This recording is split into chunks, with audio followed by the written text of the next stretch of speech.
سب سے آسان قرآن کی زبان. نعمان مسجد، فٹل بی ایریا، بلاک 16 میں فری فہم القرآن کی کلاس کا سلسلہ جاری ہے. اگر آپ حضرات شریک ہونا چاہیں تو ہو سکتے ہیں. بہت شکریہ.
رب اشرح لي صدري ويسر لي امري واحلل عقدة من لساني يفقهوا قولي.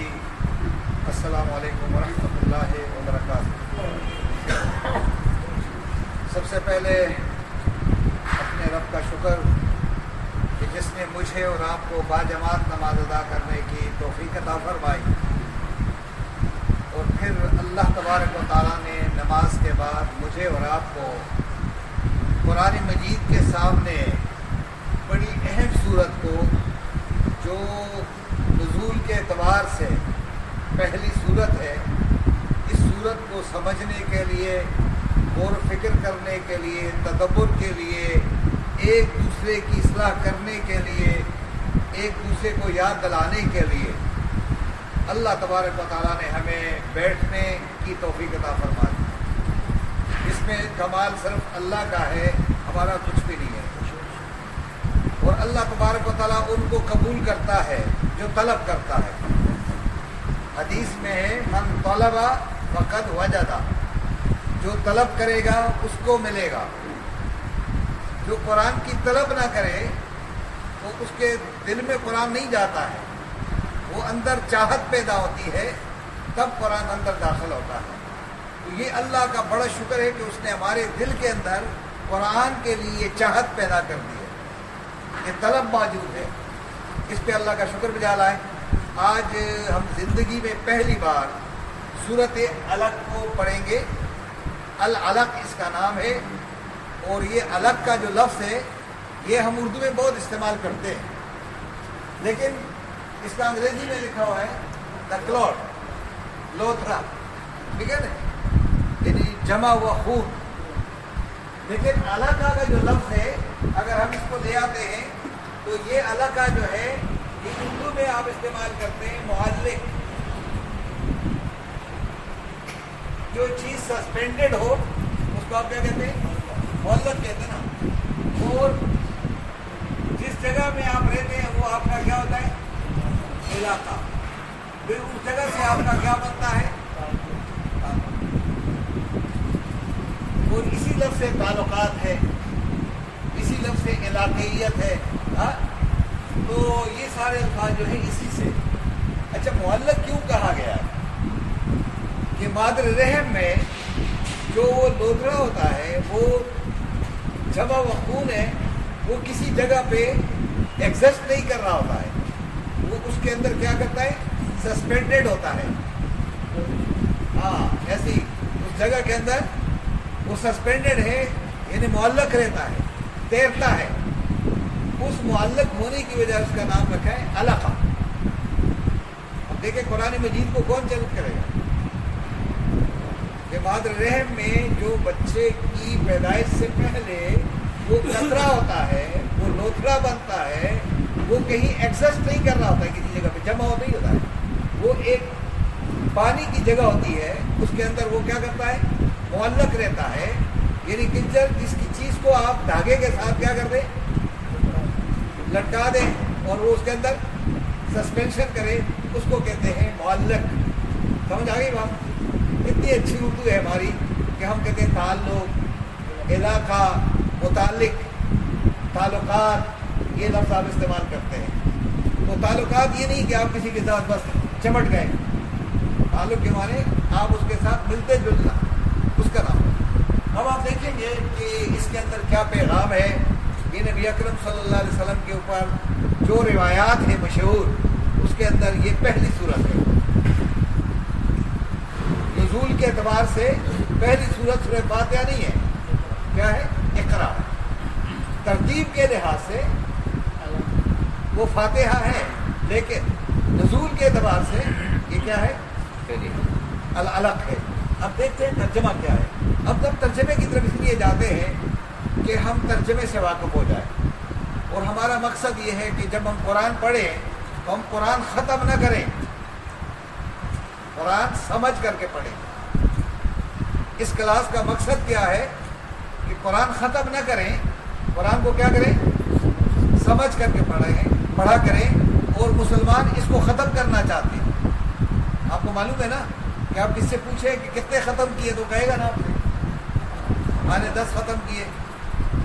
تو ختم کے لیے قرآن نہیں آیا تھا، فنشنگ کے لیے نہیں آیا تھا، یہ تدبر کے لیے، تفکر کے لیے، غور کے لیے، سوچنے کے لیے، سمجھنے کے لیے، یہ اللہ کا ایک زبردست پیغام ہے۔ اب اس سے پہلے لفظ کیا ہے؟ اقرا۔ لفظ کیا ہے؟ اقرا۔ اب اقرا کا جو لفظ ہے ہم پڑھتے ہیں، اس کا یہ اقرا جو ہے یہ امپیریٹ کا لفظ ہے۔ اقرا کے معنی پڑھ، ٹھیک ہے جی۔ اب یہ لفظ اگر ہم دیکھیں کہ یہ قرأ سے، اچھا پڑھنے والے کو ہم قاری کہتے ہیں، جو کیا ہے؟ قاری ہے۔ اچھا جو صحیح پڑھ رہے اس کو ہم کہتے ہیں قرأت۔ اس طرح اب اسی طریقے سے یہ قرأ ہے، لیکن اگر یہ 2 آدمی پڑھیں گے تو یہ قرأ ہو جائے گا، اور اگر بہت سارے پڑھیں گے تو ہوگا قرأو، قرأو، اس طرح ہو جائے گا۔ اسی لفظ سے قرآن ہے، اسی لفظ سے قرأ سے قرآن۔ قرآن کے معنی کیا ہے؟ بہت زیادہ پڑھا جانے والا کلام۔ قرآن یہ کس وزن پہ ہے؟ رحمان کے وزن پہ ہے۔ رحمان، اللہ رحمان ہے نا، تو اسی طرح لفظ کیا ہے؟ قرآن۔ تو اللہ تبارک و تعالیٰ نے سورہ رحمان میں اس کا ذکر کیا ہے کہ الرحمن علم القرآن۔ یہ ہے رحمان، وہ ہے جس نے قرآن آپ کو سکھایا، علم دیا آپ کو۔ اب اس علم سے ہم صرف کیا کرتے ہیں کہ ہم اس کو ختم کر رہے ہیں، بغیر سوچے سمجھے پڑھ رہے ہیں، اور یہ سوچ میں ہے کہ چلو جی پڑھنے کے نتیجے میں اللہ تبارک و تعالیٰ جنت دے دے گا۔ ایسا کبھی نہیں ہوتا ہے کہ عمل کے بغیر بھی جنت ملے۔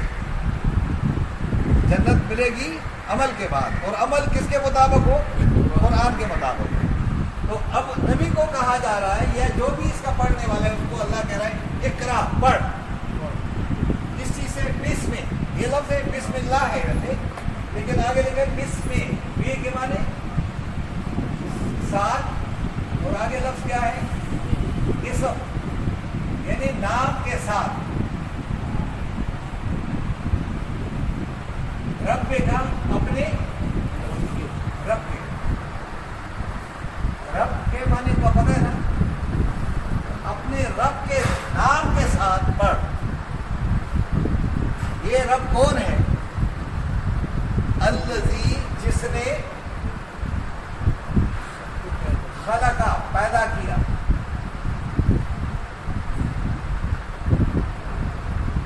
ایک ہوتا ہے تخلیق، تخلیق کے معنی کریشن، اور ایک کیا ہے دوسرا لفظ اس کے مقابلے میں کیا ہے؟ تخریب۔ تخریب اس چیز کو ڈسٹرائے کرنا، ایک کریشن ہے، ایک تخریب کاری ہے. تو یہ تخلیق اللہ کو بہت پسند ہے، کیونکہ وہ خالق ہے. وہ مخلوق سے اس لیے پسند، وہ ان کو پسند کرتا ہے کہ وہ بھی تخلیق کرے کوئی. تو اللہ تبارک و تعالیٰ فرماتے ہیں کہ اقرا، پڑھ، اپنے رب کے نام لے کر کے، جس نے کس کو پیدا کیا. اس میں خلقہ میں سب آ گئے، نباتات، چرند پرند، انسان، سب کو پیدا کیا. آگے اللہ فرماتے ہیں کہ ان تمام پیدائش میں، تخلیق میں، خلق الانسان، کس کو پیدا کیا؟ ہاں، جس نے پیدا کیا،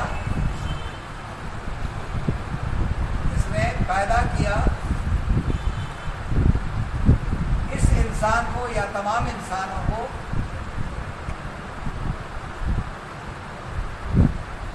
من علق، ایک لوتھڑے سے، ایک جمے ہوئے خون سے. جمع ہوا خون کیا ہو جاتا ہے؟ لوتھڑا بن جاتا ہے. تو اس الگ سے اللہ تعالیٰ نے تمام انسانوں کو پیدا کیا. ہماری اوریجن کیا ہے کہ ہم ایک نطفے سے پیدا ہے.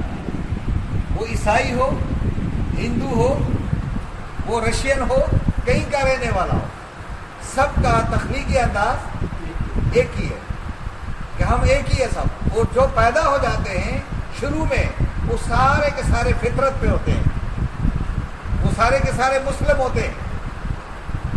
بعد میں ہم ان کو یہودی بناتے ہیں، کسی کو مذہبی بناتے ہیں، کسی کو کیا بناتے ہیں. وہ ماں باپ جس گھر میں پیدا ہوا ہے، اس گھر میں جا کر جب جوان ہوتا ہے تو والدین اس کو اسی راستے پہ لگاتا ہے. لیکن شروع میں وہ کیا ہوتا ہے؟ وہ مسلمان ہوتا ہے. وہ اللہ کے قانون کے مطابق چلتا ہوتا ہے. وہ ماں کا دودھ پیتا ہے نا. سب سے زیادہ کس کا دودھ پیے گا؟ کیونکہ اس کی ضروری وہی ہے. وہ جو اللہ نے حکم دیا اس کے مطابق وہ عمل کرے گا. اللہ فرماتے ہیں کہ اپنے رب کا نام لے کر، جس نے تمام مخلوق کو پیدا کیا ہے، اسی کے نام سے پڑھ. خلق الانسان من علق، جس نے انسان کو جمے ہوئے خون سے پیدا کیا ہے. پھر کہا اقرا، پڑھ. اب پڑھ تعلیم میں کتنا زور دے رہا ہے. اقرا، پڑھ. اور رب کا، اور تیرا رب کیا ہے؟ الاکرم، بہت کرم کرنے والا ہے. اس میں بہت کہاں ہے؟ نہیں، ال نہیں ہے. ال تو وہ ہے نا، آرٹیکل ہے. اصل یہ اکرم ہے. اکرم لفظ اکرم نہیں ہے. اب جس طرح ہم نام رکھتے ہیں نا، فضل نام رکھتے ہیں، ٹھیک ہے جی. اسی طرح اور کمل رکھتے ہیں، کمل نام ہو. اسی طرح جمل ہو. اس کے ساتھ اگر آپ الف الف لگاتے جائیں گے تو کیا ہو جائے گا؟ یہ سپرلیٹو ڈگری بن جاتا ہے. جس طرح کبر ہے، اس کو اکبر. یہ بھی اکرم، اس کے معنی بہت فضل والا، بہت کمال والا، بہت خوبصورت. اجمل، جب آپ الف لگا دیتے ہیں، رشدہ کے ساتھ آپ لگاتے ہیں ارشد. اسی طرح مجدہ کے ساتھ لگاتے ہیں امجد، لگاتے ہیں. اس طرح حمدہ کے ساتھ لگاتے ہیں الف تو کیا ہوتا ہے؟ احمد. ٹھیک ہے. یہ جب آپ الف لگاتے ہیں تو اس کو کیا بناتے ہو؟ سپرلیٹیو بن جاتا ہے. تو اب آپ دیکھیں گے، جس نے پڑھ اس رب کے نام سے. وہ تمہارا رب کیا ہے؟ بہت کرم کرنے والا. وہ بہت کریم ذات ہے، بہت کریم ہے، کرامت والا ہے. اس کی کرامت کا ایک انداز کیا ہے؟ الذی، جس کرامت کے ذریعے جس نے علمہ، سکھایا، علم دیا، فی قلم کے ذریعے.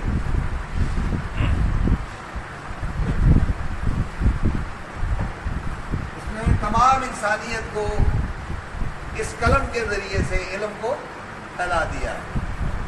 تو قرآن کو سکھانے کا ذریعہ کیا ہونا چاہیے؟ تو اللہ نے اگر قلم کا نام لیا ہے تو یہ قلم استعمال نہیں ہو رہا ہے. یہ مسجدوں میں استعمال ہو رہا ہے؟ یہ مسجد میں استعمال نہیں ہو رہا ہے. یہ یونیورسٹی میں استعمال ہوتا ہے. کالج میں اگر پروفیسر کے پاس قلم نہیں ہے تو پڑھا ہی نہیں سکے گا. لیکن مسجد میں ہم نے نہیں دیکھا کہ مسجد میں کوئی بورڈ لگا ہوا ہو، قرآن سکھایا جا رہا ہو، پڑھایا جا رہا ہو. اس لیے اللہ نے فرمایا کہ یہ علم جو ہے یہ قلم کے ذریعے پھیلا دیا ہے. آگے علامہ سکھایا یا سکھلایا الانسان اس انسان کو وہ سب کچھ لم نہیں یا علم جانتا تھا، جو یہ نہیں جانتا تھا وہ سب کچھ اس انسان کو کیا کر دیا. جب آدم علیہ السلام کو پیدا کیا تو سب سے پہلے کیا کیا؟ وَعَلَّمَ آدَمَ الْأَسْمَاءَ كُلَّهَا. آدم علیہ السلام کو ساری چیزوں کے نام بتا دیے کہ یہ پتھر ہے، یہ لوہا ہے، یہ معدنیات میں یہ ہے، یہ فلاں ہے، یہ سب کچھ بتا دیا. جب فرشتوں کو جمع کیا، فرشتوں کو بلایا کہ نام بتاؤ، تو انہوں نے کیا کہا؟ ما علم لنا الا ما علمتنا. اے اللہ ہمیں تو جتنا تو نے بتا دیا ہے وہی ہمیں معلوم ہے، اس سے زیادہ ہم نہیں جانتے. تو پھر آدم علیہ السلام کو کیا کہا؟ فَأَنبِئُونِي بِأَسْمَائِهِمْ. ان چیزوں کے نام ان فرشتوں کو بتا دو. اور جب آدم علیہ السلام نے سب کا نام بتانا شروع کر دیا تو حیران پریشان ہو گئے. یا یہ انسان، ہم نے تو کہا تھا کہ بناؤ گے تو یہ تو خودریزی کرے گا، یہ کرے گا، یہ تو آج علم کے میدان میں ہم سے آگے ہو گیا. تو پھر اللہ نے کیا فرمایا؟ پھر کیا کہا؟ ہاں، یہ جو میں جانتا ہوں تم نہیں جانتے ہو. اور پھر تم نے دیکھ لیا کہ اس میدان میں، علم کے میدان میں اب پیچھے ہو گئے، تو اب علم کے سامنے سجدہ ریز ہو جاؤ. آدم کے سامنے، آدم کے سامنے کیا ہو گیا تھا؟ فسجدوا، تمام فرشتے سجدے میں پڑ گئے الا ابلیس. ابلیس نہیں گیا. یعنی آدم علیہ السلام کو جو سجدہ ہوا ہے وہ انسانیت کے نام سے سجدہ نہیں ہے، وہ علم کے میدان میں سجدہ ہوا ہے. علم کے میدان میں کیا ہو گئے؟ وہ آگے چلے گئے. آج بھی علم کے میدان میں اگر آپ آگے ہو جائیں گے دنیا آپ کو سلام کرے گی. آج دنیا سلام اس لیے آپ سے نہیں کرتی ہے کہ آپ علم کے میدان میں کفر کے فتوے لگانے میں بہت تیز ہیں، لیکن علم دینے میں ہم پیچھے. اگر کوئی قادیانی ہو گیا تو ہم کہیں گے یار وہ تو قادیانی، اس کو شوٹ ہی کر دو. ہم یہ کرتے ہیں. قادیانی کو جا کر قرآن سے سمجھا دو نا. اگر کوئی اور بھی گڑبڑ کرتا ہے تو آپ کے پاس قرآن ہے، آپ نے قرآن پہنچانے ان تک، وہ نہیں سمجھے تو پھر آپ کی ذمہ داری ختم ہو گئی. آپ قرآن کا پیغام بتایا کریں. تو اللہ تبارک و تعالیٰ کیا کریں؟ علم الانسان ما لم یعلم. یہ انسان نہیں جانتا تھا کچھ بھی جو اللہ نے اس کو بتا دیا ہے. اب نبی اکرم صلی اللہ علیہ وسلم کو تو معلوم نہیں تھا قرآن کب آئے گا، لیکن اللہ تبارک و تعالیٰ نے اپنے نبی کو کیا کر دیا؟ قرآن کتنا سکھایا کہ قرآن میں کہا ہے الم نشرح لک صدرک. اے نبی ہم نے تو آپ کے دل کو اپنے علوم کے لیے بالکل کشادہ کر دیا ہے. تو یہ علم نبی اکرم صلی اللہ علیہ وسلم کو سب سے زیادہ اللہ تبارک و تعالیٰ نے قرآن کے ذریعے دیا ہے. جس کلام کو اتارا ہے نبی اکرم صلی اللہ علیہ وسلم پر اب انسان کیا کرتا ہے، یہ علم پانے کے بعد اس کے اندر غرور آتا ہے. اگر یہ علم اللہ کے لیے استعمال نہیں کرے گا تو پھر کیا کرے گا؟ یہ تکبر کرے گا، غرور کرے گا. اقبال رحمۃ اللہ علیہ فرماتے ہیں کہ اللہ سے کرے دور تو تعلیم بھی فتنہ،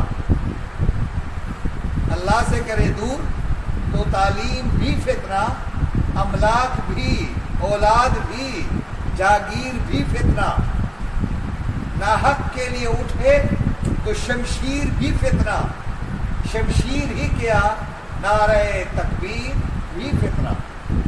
یہ علم اگر آدمی صحیح استعمال نہیں کرے گا تو یہ بھی وبال ہے. تو اب دیکھیں، کلا ہرگز نہیں، ہرگز نہیں. انسان کیا کر رہا ہے؟ ہرگز نہیں.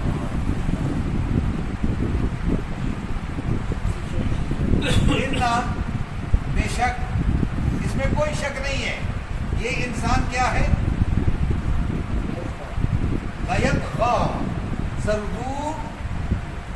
ضرور کیا کرے گا؟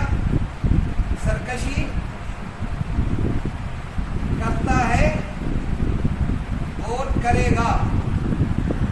آج بھی کرتا ہے، کل بھی کرے گا. یہ اس کی جبلت میں.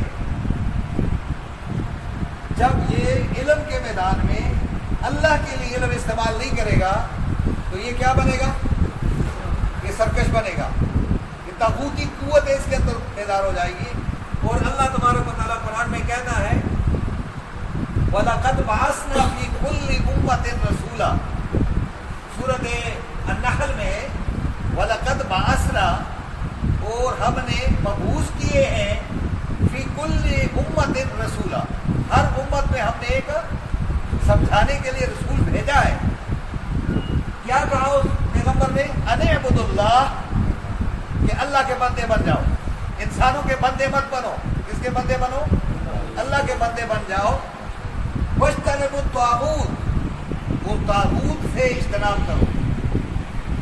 غرور، تکبر سے، سرکشی سے، طغیانی سے بچو. اور آگے اللہ تبارک و تعالیٰ فرماتے ہیں والذین اجتنبوا الطاغوت، اور جو لوگ طاغوتی چکروں سے بچ گئے، نفس کی سرکشی سے، لوگوں کی طاغوتی قوتوں سے بچ گئے، ان یعبدوها، کہ ان کی عبادت کرنے سے وہ بچ گئے، وانابوا الی اللہ، اور وہ اللہ کی طرف پلٹ گئے، لہم البشریٰ، یہ پیغمبر ان کو بتا دو کہ میری طرف سے ان کو خوشخبری کا پیغام سنا دو. یہ کون ہے؟ فبشر عبادی، کہ میرے وہ خوشخبری دینے والے، یہ میرے بڑے ہی اچھے اور بہترین بندے ہیں. تو اب اجتناب طاغوت سے کیا کرنا ہے کہ نفس کی بات نہ مانے. نفس طاغوت ہے، شیطان طاغوت ہے جو آدمی کو سرکشی کی طرف لاتا ہے. قرآن مجید میں سب سے بڑا طاغوت جو کسی کو کہا ہے وہ فرعون کو کہا ہے. اور فرعون نے کیا کر دیا تھا؟ اس نے کہا انا ربکم الاعلی، مجھ سے بڑھ کر کوئی رب ہے. تو جب آدمی خود رب بن جاتا ہے، اپنے فیصلے اپنے قانون کے مطابق کرتے ہیں، اللہ کے مطابق نہیں کرتے ہیں، تو وہ طاغوتی ہو جاتے ہیں. اور طاغوت ہمیشہ کے لیے قائم رہے گا، آپ نے اس کا مقابلہ کرنا ہے. تو اللہ تبارک و تعالیٰ فرماتے ہیں کلا ان الانسان لیطغی، ہرگز نہیں انسان کیا کرتا ہے؟ ضرور سرکشی پر اتر آتا ہے. جب آپ کا پیسہ آ جائے گا پھر آپ یہاں نہیں بیٹھیں گے. بہت پیسہ آ جائے گا، آپ اگر وزیر اعلیٰ بن جائیں گے پھر آپ نہیں بیٹھیں گے. آپ کو تعلیم تھوڑی سی دنیا کی زیادہ ہو جائے گا، یار ہمارے پاس اتنی تعلیم ہے، اب کیوں بیٹھے. اور اگر آپ کی تھوڑی سی اور بھی بن جائے، گیٹ اپ بن جائے، تو کہیں گے یار ہم تو ولی اللہ ہیں، ہم کیوں بیٹھے ہیں. وہ طاغوتی چکر آ جاتا ہے. تو اللہ فرماتے ہیں ارراہ استغنا، ارراہ، جب یہ کیا کرتا ہے کہ رآ دیکھے، وہ اپنے آپ کو کیا، اپنے آپ کو بے نیاز پاتا ہے. یار مجھے کسی کی کیا ضرورت ہے، بے نیاز پاتا ہے، وہی شخص سرکشی کرتا ہے. بے نیاز کیا ہوتا ہے؟ کہ جب اس سب کے پاس سورسز آ جائیں، وسائل آ جائیں، بنگلے آ جائیں، تو وہ کہتے ہیں یار میرے پاس کسی کی کمی ہے یار، میں ان لوگوں کے ساتھ بیٹھ جاؤں، تو پھر آدمی کیا کرتا ہے، وہ سرکش ہو جاتا ہے، اس کے اندر غرور تکبر آ جاتا ہے۔ اور علم کا میدان یہ ہے کہ جب علم زیادہ آ جائے، اس کے اندر غرور ختم ہو جائے، عاجزی آ جائے۔ اس کی مثال ایسی ہی ہے کہ درخت کے اوپر جب پھل آ جاتے ہیں اور شاخوں میں پھل آ جائے تو پہلے تو وہ شاخیں ایسی اکڑی ہوتی ہے، لیکن جب پھل آ جاتا ہے تو کیا ہو جاتا ہے؟ اس طرح علم جب اندر داخل ہو جاتا ہے، انسان کے اندر کیا کر دیتا ہے؟ عاجزی پیدا کرتا ہے۔ تو یہ قرآن کہتا ہے کہ اقرأ باسم ربک الذی خلق، میرے قرآن کو پڑھو تو تمہارے اندر غرور پھر نہیں پیدا ہوگا۔ اور قرآن نے کہا ہے یا ایھا الانسان، اے انسان، ما غرک بربک الکریم، کس کریم ذات سے تجھے کس چیز نے دھوکے میں ڈال دیا؟ الذی خلقک، جس نے تمہیں پیدا کیا، فسواک، تمہیں برابر بنایا، فعدلک، تمہارے اعضاء درست کیے، متوازن کیے، فی ای صورت ما شاء رکبک، اور جو صورت اس کو منظور تھی، اس کی چاہت تھی تو تمہاری صورت گری کی ہے۔ کسی کو کالا بنا دیا، کسی کو گورا بنا دیا، کسی کو کیا بنا دیا، کسی کے ہونٹ کس طرح بنا دیے، کسی کی ناک کس طرح بنا دی۔ یہ ناک بنانے والا، یہ ہونٹ بنانے والا، یہ رنگ بھرنے والا کون ہے؟ اگر آپ نے کسی انسان کو کہا کہ تیری شکل منحوس ہے تو آپ نے گالی کس کو دی؟ اب اللہ کو گالی دے رہے ہیں، کیونکہ شکل بنانے والا اللہ ہے۔ اس لیے کسی انسان کو برا نہ کہنا، اس کے عمل کو برا کہنا، اس کی شکل و صورت کو گالیاں نہ دیں۔ ہم بعض اوقات کہتے ہیں یار اس کی شکل ہی خراب ہے، وہ شکل ہی ہے، وہ خراب ہے، اور سے آپ نفرت کرتے ہیں۔ نہیں، شکل سے نفرت نہیں، شکل بنانے والا رب ہے۔ تو میرا خیال ہے آپ کو اس بات کا اندازہ ہو گیا کہ کتنا آسان ہے۔ اقرأ باسم ربک الذی خلق، خلق الانسان من، انسان کو کس چیز سے پیدا کیا ہے؟ جمے ہوئے خون سے پیدا کیا ہے۔ اقرأ، پڑھ۔ اس کے اوپر کیوں زور دیا جا رہا ہے؟ تعلیم حاصل کر، get education and deliver education. آپ تعلیم حاصل کرو گے تو ڈیلیور کرو گے، آپ حاصل ہی نہیں کرو گے تو کیا دو گے؟ اس قرآن کو سمجھنا ہے اور سمجھانا ہے۔ میرا رب کیا ہے؟ بہت کرم کرنے والا ہے۔ اس کے کرم نوازی کا یہ ہے کہ جس نے قلم کے ذریعے علم کو پھیلا دیا ہے اور انسان کو وہ سب کچھ سکھا دیا جو یہ انسان نہیں جانتا تھا۔ کلا، ہرگز نہیں۔ یہ انسان پھر کیا کرتا ہے؟ سب کچھ بتانا، سب کچھ بتا دیا، سب نام بتا دیے، لیکن یہی انسان کیا کرتا ہے؟ سرکشی پہ اتر آتا ہے، یہ سرکش ہو جاتا ہے۔ جب وہ اپنے آپ کو کیا کرتا ہے؟ بے نیاز پاتا ہے، اپنے آپ کو کہنا یار میں تو غنی آدمی ہوں، میرے پاس سب کچھ ہے، علم بھی میرے پاس، تو اپنے آپ کو غرور کرنے لگتا ہے۔ تو یہ پھر کیا کرتا ہے؟ یہ سرکشی کرنے پہ اتر آتا ہے۔ یہ آج کا سبق تھا۔ اگر اس پہ کوئی سوال آپ کرنا چاہیں تو آپ ضرور کر سکتے ہیں۔ سبحان ربک رب العزت عما یصفون وسلام علی المرسلین والحمد للہ رب العالمین برحمتک یا ارحم الراحمین۔ میں عبدالعزیز صاحب کا بڑا شکریہ ادا کرتا ہوں، اس پروگرام کو ویڈیو کے ذریعے، یوٹیوب کے ذریعے اس کو دوسروں تک بھی پہنچاتے ہیں، تو یہ ان کا بہت بڑا کام ہے، کیونکہ جو ہم یہاں 5 سن رہے ہیں یہ 20,000 لوگ اور سنیں گے۔ اس لیے اس کو ذریعہ بنائیں۔ آج کل سوشل میڈیا پہ یہ سارا کام ہو رہا ہے، سب کام ہو رہا ہے، لوگ اپنی چیزیں فروخت کر رہے ہیں، بیچ رہے ہیں۔ آپ قرآن کو کیوں نہیں لوگوں تک پہنچا رہے ہیں؟ آپ جا تو نہیں سکتے فلاں جگہ تک، لیکن اگر آپ یہ یہاں تک، امریکہ تک، فلاں جگہ تک، اپنے ملک کے کسی کونے تک پہنچانا چاہیں تو آپ پہنچا سکتے ہیں۔ تو میں شکریہ ادا کرتا ہوں آپ سب کا، اور خاص کر عبدالعزیز صاحب کا کہ انہوں نے اس پروگرام کو اٹھایا ہے۔ اللہ تبارک و تعالیٰ ان کو اس کا اجر عظیم عطا فرما دے، اور آپ کے بیٹھنے کو اللہ قبول فرما دے۔